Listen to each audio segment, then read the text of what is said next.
Zero order reactions chapter chemical kinetics.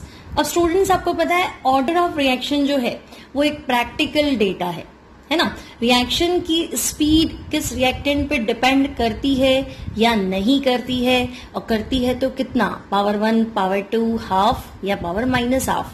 ठीक है, तो ये सब हम प्रैक्टिकली फाइंड कर सकते हैं। सो अगर आपसे कहा जाए जीरो ऑर्डर रिएक्शन मीन्स ऐसी केमिकल रिएक्शन जिसकी रेट जो है वो किसी भी रिएक्टेंट की कंसंट्रेशन पे डिपेंड नहीं करती है। Chemical reactions whose rate do not depend upon concentration of any reactant, या फिर हम कह सकते हैं कि जो रेट है वो टाइम के साथ कांस्टेंट है ना, एक ही स्पीड से रेट जो है वो चल रही है, स्पीड उसकी जो है वो कांस्टेंट है। और हम ऐसे भी कह सकते हैं कि कंसंट्रेशन किसकी, रिएक्टेंट की पावर 0 पे डिपेंड कर रही है। For example a chemical reaction A gives product, और अगर आपसे कहा जाए कि ये जीरो ऑर्डर रिएक्शन है means rate proportional to A to the power 0, क्योंकि जीरो ऑर्डर है यानी डिपेंड नहीं कर रही है, तो rate proportional to A to the power 0 means rate equals to K and A to the power 0। अब किसी की पावर 0 कितना होता है, 1, मींस जो रेट है वो कांस्टेंट है, रेट इक्वल्स टू के, और के है रेट कांस्टेंट। तो ऐसी रिएक्शन जिनकी रेट कांस्टेंट रहती है, रिएक्टेंट की कंसंट्रेशन पे डिपेंड नहीं करती है या पावर 0 पे डिपेंड करती है, बात एक ही है दोनों, है ना, उसे हम कहते हैं जीरो ऑर्डर रिएक्शन। एग्जाम्पल जो है वो है reaction between hydrogen and chlorine on water surface in presence of light. So H2 plus Cl2 in presence of sunlight gives 2HCl। अब जब हम इसको प्रैक्टिकली इसका रेट एक्सप्रेशन फाइंड करते हैं तो हम क्या देखते हैं कि जो इसकी रेट है वो ना तो H2 पे डिपेंड करती है और ना ही क्लोरीन की कंसंट्रेशन पे डिपेंड करती है, मींस रेट जो है वो कांस्टेंट है, तो इसे हम कहेंगे zero order reaction. Now integrated rate expression for zero order reaction, आपको इसका डेरिवेशन फाइंड करना है, डिराइव करना है, जो आपसे बोर्ड एग्जाम्स में पूछा जाता है। Now students, a chemical reaction A gives product, मान लिया ये जीरो ऑर्डर को फॉलो करती है। अब ए आपका रिएक्टेंट है, अगर आपसे कहा जाए कि at T equals to 0 time, है ना, टाइम 0 है, तो मैंने मान लिया ए की जो इनिशियल कंसंट्रेशन है दैट इज स्मॉल ए, और टाइम 0 है मतलब प्रोडक्ट नहीं बना, तो प्रोडक्ट कंसंट्रेशन है 0। नाउ एट टी टाइम, मान लो रिएक्शन हुए 5 मिनट हो गए, 10 मिनट हो गए, कुछ टाइम स्पेंड हो गया, तो एट टी टाइम तो हम कहेंगे ए में से कुछ पार्ट कम हो जाएगा जो पार्टिसिपेट करेगा, और वो कन्वर्ट किस में होगा, प्रोडक्ट में, तो प्रोडक्ट कंसंट्रेशन एक्स। नाउ आपसे कहा जाए रेट ऑफ रिएक्शन, तो आप कहेंगे rate of reaction equals to dx by dt। Rate क्या होता है, change in concentration upon time taken for the change. तो चेंज जो है प्रोडक्ट कंसंट्रेशन मैंने ले लिया x, तो चेंज हो गया dx, small change, upon small time हो गया dt। नाउ प्रोपोर्शनल टू, तो हम कहेंगे रिएक्टेंट है a, तो मैंने लिख दिया proportional to a, but zero order तो power 0। So dx by dt equals to क्या हो गया, तो ये हो गया k, ए की पावर 0 कितना हो गया, 1। Now dx equals to dt यहां ले जाए तो ये हो गया k dt, इक्वेशन 1। अब आपको क्या करना है, इक्वेशन 1 का इंटीग्रेशन करना है। सो इंटीग्रेटिंग इक्वेशन 1, सो आपको dx का इंटीग्रेशन करना है, k कांस्टेंट है, और dt का इंटीग्रेशन करना है। अब dx का जो इंटीग्रेशन है that is x equals to k, dt का इंटीग्रेशन t, और इंटीग्रेशन कांस्टेंट c है ना, c को हम यहां लिख रहे हैं i, ठीक है, i जो है वो भी आपका इंटीग्रेशन कांस्टेंट है, सिर्फ इसलिए क्योंकि आपको c फॉर कंसंट्रेशन ना लगे इसलिए। सो here I equals to तो हम कह देंगे यहाँ पे जो I है दैट इज इंटीग्रेशन कांस्टेंट। अब आपको क्या करना है, जो आपके पास इक्वेशन 2 है यानी कि x equals to K T plus आई, इसमें से I रिमूव करना है। तो हमने ले लिया एट t इक्वल्स टू 0। अब स्टूडेंट्स जब टाइम 0 था उस सिचुएशन में देखो x की वैल्यू क्या थी 0, क्योंकि x क्या है प्रोडक्ट, तो 0 टाइम पे तो प्रोडक्ट होता नहीं। तो at t equals to 0 x की वैल्यू हो जाएगी 0। ठीक है, इसको हम रखते हैं इक्वेशन 2 में, प्लेस इन इक्वेशन 2। सो आपके पास इक्वेशन है x equals to K T plus I, तो x की वैल्यू मैंने रख दी 0 equals to k into T की वैल्यू भी 0 plus integration constant I। So हमें I की जो वैल्यू मिली है वो है 0। This is equation 3। अब हम क्या करेंगे, इक्वेशन 2 यानी कि x equals to K T plus आई में I की वैल्यू 0 पुट कर देंगे। तो फ्रॉम इक्वेशन 2 एंड 3 तो हमारे पास है x equals to K T plus I की वैल्यू हमने रख दिया 0।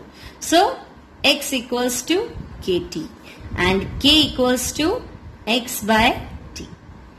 अब k equals to x by T equation number 4, और ये जो आपका इक्वेशन है this is equation 4 is integrated rate expression for zero order reaction. ये क्वेश्चन आपसे बोर्ड में पूछा जाता है कि जीरो ऑर्डर रिएक्शन का इंटीग्रेटेड रेट एक्सप्रेशन डिराइव करो। तो के आपका हो गया रेट कांस्टेंट, एक्स हो गया प्रोडक्ट के मोल और टी हो गया time. Now characteristics of zero order reaction. तो फर्स्ट कैरेक्टर आपके पास है unit of rate constant that is K.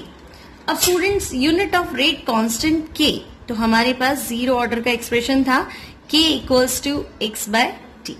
अब x क्या था, तो हमने कहा था x है प्रोडक्ट का कंसंट्रेशन और t क्या है, तो t है टाइम।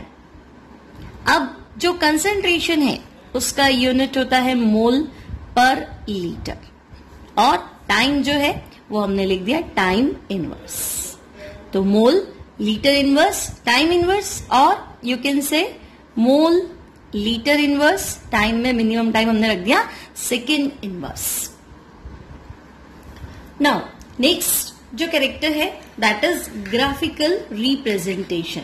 तो स्टूडेंट्स आपको क्या करना है, x और t के बीच में ग्राफ प्लॉट करना है। तो हम क्या देखते हैं कि हमारा फॉर्मूला था k equals to X by T और x इक्वल्स टू क्या हो गया के टी और x प्रोपोर्शनल टू t। तो डायरेक्टली प्रोपोर्शनल का जो ग्राफ होगा दैट इज स्ट्रेट लाइन। तो x और t के बीच में ग्राफ प्लॉट करेंगे तो ये हो जाएगा स्ट्रेट लाइन, और इस ग्राफ का जो स्लोप होगा मीन्स tan थीटा। तो जो इस ग्राफ का स्लोप होगा तो आप देख सकते हैं y equals to M X, तो y और x के बीच में ग्राफ प्लॉट किया तो स्लोप आएगा m यानी कि k के बराबर। तो यहां इस ग्राफ का जो स्लोप है that is k। Now students आपसे सेकेंड ग्राफ पूछा है a माइनस एक्स और t के बीच में। तो हमने इक्वेशन क्या देखा था कि मान लो आपके पास एक केमिकल रिएक्शन है, a गिव्स प्रोडक्ट, ठीक है। फिर हमने क्या देखा था टाइम जीरो पे ये तो a है, ये 0 है। फिर हमने देखा था थोड़ा सा टाइम निकला रिएक्शन का, तो एट t टाइम तो हमने देखा था a में से कुछ पार्ट कम हो गया और यहाँ पे x बना, ठीक है। तो अब आपके पास जो इंटीग्रेटेड रेट एक्सप्रेशन है वो क्या कहता है, x प्रोपोर्शनल टू t, मतलब जैसे जैसे टाइम बढ़ेगा तो x की वैल्यू क्या होगी, बढ़ेगी। तो टाइम बढ़ेगा तो x की वैल्यू बढ़ेगी, यानी a माइनस एक्स की वैल्यू क्या हो जाएगी।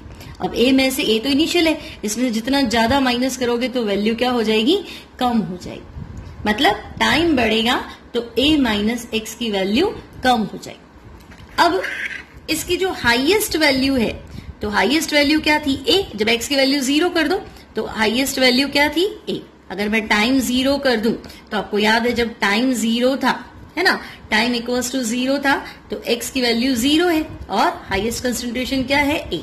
तो यहां मैंने लिख दिया ए। अब जैसे जैसे टाइम स्पेंड होगा तो हमने क्या डिराइव किया कि टाइम बढ़ेगा तो a माइनस एक्स की वैल्यू कम हो जाएगी। तो ये जो ग्राफ है ये आपका इस तरह से आएगा, ये ठीक है स्टूडेंट्स। तो हम क्या देख रहे हैं, जैसे जैसे टाइम बढ़ेगा a हाईएस्ट है और a माइनस एक्स की वैल्यू धीरे धीरे क्या हो जाएगी? कम हो जाएगी। ये है आपका ग्राफिकल रिप्रेजेंटेशन। नाउ हमारा नेक्स्ट टॉपिक है हाफ लाइफ पीरियड। अब हाफ लाइफ पीरियड मतलब वो टाइम जिसमें रिएक्शन जो है वो हाफ कंप्लीट हो चुकी है, 50% कंप्लीट हो चुकी है। मींस जो आपका प्रोडक्ट मोल है, अगर मैं आपसे कहूं कि हाफ लाइफ रिएक्शन का इतना है, मतलब 50% रिएक्शन कंप्लीट हो चुकी है, तो जब आपको टी की वैल्यू टी हाफ दी हुई हो तो हम क्या कहेंगे? प्रोडक्ट भी जो है वो रिएक्टेंट का एग्जैक्ट हाफ बन चुका है। तो प्रोडक्ट क्या था? X और रिएक्टेंट क्या था? A। तो product mole will be half of the initial value of reactant. ठीक है, अब इसको हमने क्या किया, इन इक्वेशन इस वैल्यू को जो है वो हम पुट कर देते हैं, putting in zero order expression. Zero order expression में हम हाफ लाइफ पीरियड की वैल्यू को पुट कर देते हैं। तो हमारा फॉर्मूला था k equals to X by T. अब आप कह रहे हो कि x अगर t हाफ है तो x की वैल्यू a बाय 2 है, तो x की वैल्यू मैंने रख दिया a बाय 2 और t क्या है? t हाफ है। इट मीन्स जो आपका t हाफ है यानी जो हाफ लाइफ पीरियड है that is a by 2k। तो आप क्या देख रहे हैं, टी हाफ का फॉर्मूला आपके पास आ गया जीरो ऑर्डर एक्सप्रेशन के लिए। T half will be a by 2k। किसके लिए? तो हम कहेंगे फॉर जीरो ऑर्डर रिएक्शन। तो एक फॉर्मूला आपको ये याद रखना है, जीरो ऑर्डर का हाफ लाइफ इतना होता है। दूसरा आप क्या देख रहे हैं कि half life period initial concentration के डायरेक्टली प्रोपोर्शनल है। मतलब अगर आप रिएक्टेंट शुरू में ज्यादा लेओगे तो उसको हाफ होने में टाइम बहुत ज्यादा लगेगा, और रिएक्टेंट कम लेओगे तो हाफ लाइफ पीरियड कम रहेगा। नाउ नेक्स्ट टॉपिक है time required for the 75% completion, यानी T3/4 आपको फाइंड करना है। तो स्टूडेंट्स अगर 75% रिएक्शन कंप्लीट हो चुकी है, इसका मतलब जो प्रोडक्ट का मोल है वो रिएक्टेंट का कितना? 3/4 हो चुका है ना भाई।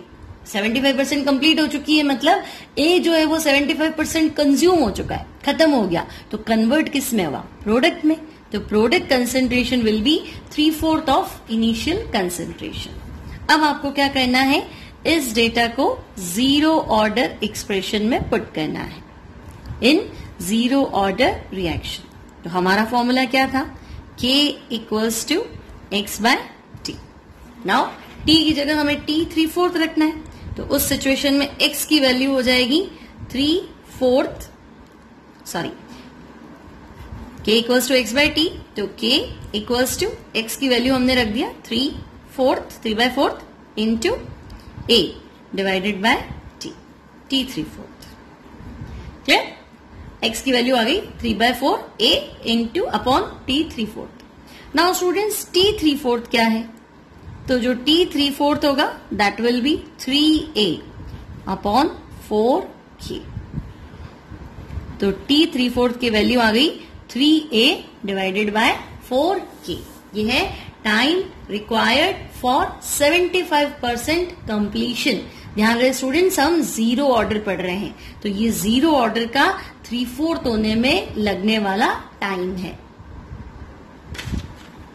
नाउ स्टूडेंट्स नेक्स्ट जो पॉइंट है that is relation between T half यानी half life period and T3/4 for zero order reaction. तो अभी हमने डिराइव किया था टी हाफ की जो वैल्यू थी that is a by 2k, और जो T3/4 था that is 3a bye 4k। तो हम यहाँ पे वैल्यू रख देते हैं. We know that T half जो है वो है A/2K. Clear students?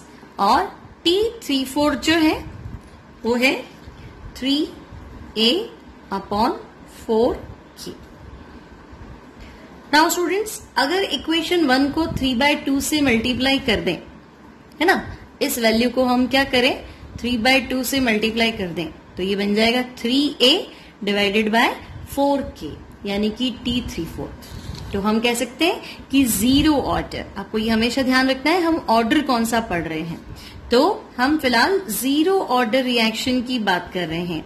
Zero order reaction के लिए जो T3/4 है वो T½ का 3/2 टाइम्स है ना, यानी कि 1.5 गुना है. तो जितना टाइम रिएक्शन को हाफ होने में लगता है उसका 1.5 गुना टाइम जो है उसको T3/4 में 75% कंप्लीट होने में लगेगा. नाउ नेक्स्ट जो टॉपिक है that is time taken for completion. Completion मतलब जो रिएक्शन है वो 100% कंप्लीट हो चुकी है ना, खत्म हो गई रिएक्शन. तो अगर रिएक्शन जो है 100% कंप्लीट हो गई, यानी मैं लिख दूं T equals to T complete. तो अब रिएक्शन जब खत्म हो चुकी है तो A की वैल्यू कितनी हो चुकी है, 0. और जो प्रोडक्ट मोल है वो एग्जैक्ट रिएक्टेंट मोल के इक्वल हो चुके हैं, यानी X की वैल्यू किसकी इक्वल है, A के. अब इसे हम क्या करते हैं, जीरो ऑर्डर एक्सप्रेशन में पुट कर देते हैं. तो जैसे ही आप इसको जीरो ऑर्डर एक्सप्रेशन में रखेंगे, जीरो ऑर्डर का फॉर्मूला अब तक आपको याद हो गया होगा, K equals to X/T. K आपका रेट कांस्टेंट, X प्रोडक्ट के मोल, T है टाइम. तो students K equals to X की वैल्यू है A डिवाइडेड बाय T या T कंप्लीट रख सकते हैं आप. So K equals to A/T complete, और हम कह सकते हैं जो T कंप्लीट है या T कंप्लीशन है दैट इज A/K. और A क्या है, तो हम कहेंगे इनिशियल कंसंट्रेशन. तो initial concentration upon rate constant. Clear? इन दोनों का जो रेशियो है that is time taken for 100% completion of zero order reaction. अब इसको आप T½ से T3/4 से रिलेट भी कर सकते हैं. Clear students? आपके पास T कंप्लीशन जो है ये आपके पास कितना आया, T completion equals to A/K. यहां लिख देती हूं मैं, T कंप्लीशन जो है दैट इज A/K. यानी अगर मैं T½ को किससे मल्टीप्लाई कर दूं, 2 से मल्टीप्लाई कर दूं तो 2 कैंसिल हो जाएगा, A/K हो जाएगा. तो जो T कंप्लीशन है जीरो ऑर्डर का वो हाफ लाइफ का क्या है, ट्वाइस है, डबल है. Clear students? और T3/4 के साथ अगर रिलेशन बताना है तो T3/4 है 3A/4K. तो अगर मैं इसको मल्टीप्लाई कर लूं 4/3 से, क्योंकि 3/4 है ना, तो ऊपर 4 आ जाएगा, नीचे 3 आ जाएगा, तो 4/3 से मल्टीप्लाई कर लूं तब भी ये बचेगा A/K. यानी जीरो ऑर्डर का जो कंप्लीट होने में लगने वाला टाइम है वो T3/4 का 4/3 होता है. ये सारे क्वेश्चंस आपको जेईई में, नीट के प्रॉब्लम्स में जरूर मिलेंगे. तो आपको ध्यान रखना है. मुझे लग रहा है अब आपको जीरो ऑर्डर रिएक्शन में सारे पॉइंट्स क्लियर हो गए कि T½ क्या होता है, T3/4 क्या होता है, ग्राफिकल रिप्रेजेंटेशन क्या होता है, और इनमें आपस में रिलेशन कैसे बताते हैं. Now students, problems based on zero order reaction. तो क्वेश्चन नंबर 1 है, अ chemical reaction A gives B follows zero order kinetics. If half life is 10 seconds when initial concentration was observed 1m, then what will be half life when initial concentration was 2m? तो student बिल्कुल simple सा question है. Zero order kinetics है आपके पास और half life first time दी हुई है, initial concentration भी दिया हुआ है, सेकेंड टाइम इनिशियल कंसंट्रेशन दिया हुआ है, हाफ लाइफ मिसिंग है. तो हमें जीरो ऑर्डर के लिए हाफ लाइफ का फॉर्मूला पता है फॉर जीरो ऑर्डर रिएक्शन. अभी हमने एक फॉर्मूला ड्राइव किया था, T½ equals to A divided by 2K means जो हाफ लाइफ थी वो इनिशियल कंसेंट्रेशन के क्या थी, डायरेक्टली प्रोपोर्शनल। अब आपके पास दो केसेस है, T half 1 divided by T half 2 equals to A1 divided by A2। Clear student? अब हमारे पास इनिशियल कंसेंट्रेशन 1m है, तब लाइफ थी हाफ लाइफ 10 सेकेंड, यानी कि अगर T हाफ 1 को मैं 10 रखूं तो A1 की वैल्यू कितनी हो जाएगी, A1 की वैल्यू कितनी हो जाएगी 1m। नाउ सेकेंड जो केस है, हाफ लाइफ आपको फाइंड करनी है, कंसेंट्रेशन आपकी 2m, यानी A2 की वैल्यू 2 और T half 2 second half life आपको फाइंड करनी है। सो हमारा जो आंसर होगा that will be T half second equals to 2 into 10 means 20 seconds. So next problem जो है वो है A gives B for this reaction rate equals to K A to the power 0 और concentration of A 0.1 m 10 second में A की concentration 0.07 होगी और आपसे पूछा है अगले 10 सेकेंड में A की कंसेंट्रेशन क्या होगी। तो स्टूडेंट सबसे पहले हम रेट एक्सप्रेशन से आइडेंटिफाई करेंगे A टू दी पावर 0 से हमें क्या लग रहा है कि ये जीरो ऑर्डर रिएक्शन है। अब अगर ये जीरो ऑर्डर रिएक्शन है मतलब यहां पे जो फॉर्मूला है that is K equals to x by T. अब K तो आपका कांस्टेंट है, अब आपको क्या लग रहा है x प्रोपोर्शनल टू T, यानी जैसे जैसे टाइम बढ़ेगा प्रोडक्ट मोल बढ़ेंगे। अब आप ध्यान से देखो, ये है A, क्लियर, और अब ये क्या है A माइनस एक्स, क्योंकि इनिशियल कंसेंट्रेशन ये है, 10 सेकेंड बाद जो बचा that is A minus x, तो x की वैल्यू कितनी होगी, तो हम कहेंगे A की वैल्यू ये है, A माइनस एक्स की वैल्यू ये है, तो इसमें से माइनस कर दो तो ये हो जाएगा 0.03 m, ये है x की वैल्यू। और टाइम कितना है, तो हम कह रहे हैं टाइम लग गया 10 सेकेंड। अब नेक्स्ट टाइम फिर से आपके पास क्या है 10 सेकेंड, ठीक है, और आपको पूछा है A माइनस एक्स कितना होगा, तो अगर आप x की वैल्यू फाइंड कर लेंगे तो A माइनस एक्स की वैल्यू अपने आप आ जाएगी, है ना। तो हम क्या करेंगे, इसको 1 मान लेते हैं, यहां पे से 2 मान लेते हैं, तो x1 bye x2 equals to t1 bye t2। तो x की वैल्यू है 0.03, x2 की वैल्यू हमें फाइंड करनी है। अब टाइम तो सेम ही है 10 सेकेंड और 10 सेकेंड, तो टाइम सेम है तो x और t डायरेक्टली प्रोपोर्शनल है, तो x की वैल्यू वापस आपके पास आ जाएगी 0.03 m।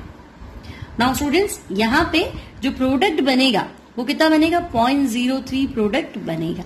तो देखो आपके पास ये बचा कितना है 0.07, इसमें से x की वैल्यू फिर से 0.03 कम हो गई, है ना। तो अगर इसमें से 0.03 वैल्यू कम हो गई तो यहाँ रिमेनिंग कंसेंट्रेशन क्या होगी 0.04 है। आप ऐसे भी देख सकते हैं x और t डायरेक्टली प्रोपोर्शनल है, मतलब जितना टाइम होगा अगर टाइम सेम है तो प्रोडक्ट मोल सेम होंगे। तो देखो यहाँ 10 सेकेंड में प्रोडक्ट कितना बना है 0.03, तो अगले 10 सेकेंड में फिर प्रोडक्ट कितना बन जाएगा 0.03। तो देखो हमने 0.1 m लिया, इसमें से 0.03 खर्च हो गया, बचा कितना 0.07। अब इसमें से फिर 0.03 खर्च हो जाएगा क्योंकि प्रोडक्ट में कन्वर्ट हो जाएगा, तो बचेगा कितना 0.04 m। Now students K for a zero order reaction is 2 into 10 to the power -2 mole litre inverse second inverse. तो आपको जीरो ऑर्डर रिएक्शन दिया है, इसके लिए K की वैल्यू हमें गिवन है, specific rate constant K equals to 2 into 10 to the power -2 mole per litre, मैंने कैपिटल M लिखा है, मोलैरिटी और second inverse. Now if the concentration of reactant after 25 second is 0.5 m, तो देखो time ये कह रहा है 25 सेकेंड जो है वो टाइम हो चुका है, और कंसेंट्रेशन ऑफ रिएक्टेंट यानी रिमेनिंग कंसेंट्रेशन, तो रिमेनिंग कंसेंट्रेशन कितनी है 0.5 m। सो इनिशियल कंसेंट्रेशन यानी आपसे A पूछा है, तो स्टूडेंट्स फर्स्ट जीरो ऑर्डर है तो फॉर्मूला क्या है K equals to x by t। Now k की वैल्यू है 2 into 10 to the power -2 equals to x और टाइम जो है दैट इज 25 सेकेंड। तो x की वैल्यू आपके पास कितनी आ गई? तो 25 into 2 50 into 10 to the power -2 mole per litre. अब ये आपके पास आ गई x की वैल्यू और a माइनस एक्स की वैल्यू भी आपके पास है। तो a माइनस एक्स की वैल्यू जो है वो है 0.5। सो a माइनस इसको मैं लिख दूं कितना 0.5 इक्वल्स टू 0.5। तो a की वैल्यू कितनी हो गई 0.5 प्लस 0.5 कितना हो गया 1m। तो हमारा जो आंसर होगा that will B 1m। Clear students, I hope आपको जीरो ऑर्डर रिएक्शन का रेट एक्सप्रेशन और उस पे बेस्ड प्रॉब्लम्स समझ में आ गए होंगे।